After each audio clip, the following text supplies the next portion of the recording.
Leader, I just want to address the State's continued uncritical willingness to grant Exchequer funding to Greyhound Racing Ireland, in spite of rampant animal welfare abuses and a complete lack of transparency. Greyhound Racing Ireland received £19.8 million in budget 2026, bringing the total amount of taxpayers' money handed over to Greyhound Racing since 2001 up to £387 million.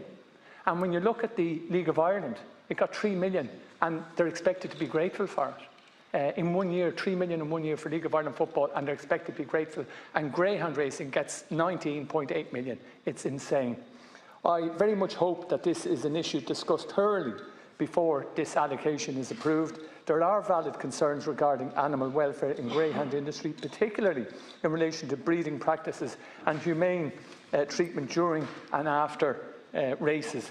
I have raised the barbaric practice of surgical artificial insemination in this House on a number of occasions, and that is only one of the many abuses committed against greyhounds in Ireland, and one prohibited when it comes to any other. It is prohibited when it comes to any other type of dog.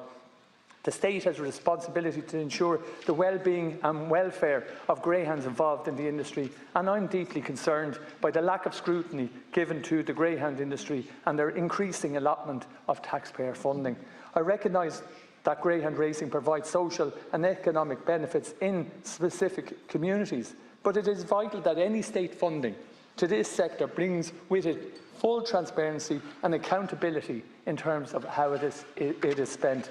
Recent research has revealed hundreds of greyhounds are dying each year due to racing. In the first 8 months of this year, 242 greyhounds suffered injuries at races, and more than half of them were euthanised by track vets. In 2024, 202 greyhounds died on the track or shortly after, amounting to roughly 5% of all active greyhound racing greyhounds that year. This poses a serious question about how dogs are being treated during races, and if their owners are generally concerned with their well-being as living animals, or if they are solely regarded as vehicles for gaining a profit. Likewise, there is a clear lack of efficiency when it comes to the greyhound industry setting up care homes for retired greyhounds, and the value of the public money being spent for this purpose. And I've raised it with the Public Accounts Committee, and hopefully that will be heard and investigated soon.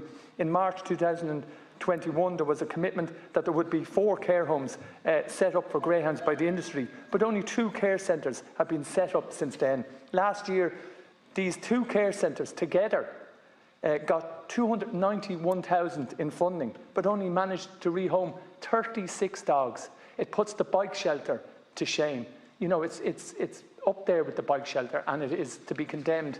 And in comparison, care dog homes set up and run by dog welfare professionals separate from the industry, are able to provide multiple more dogs at a fraction of the cost. And in fact, many of the rescues don't get state funding. They have to do fundraising, private fundraising, and they do immense work, and they are significantly more efficient than the greyhound racing care homes.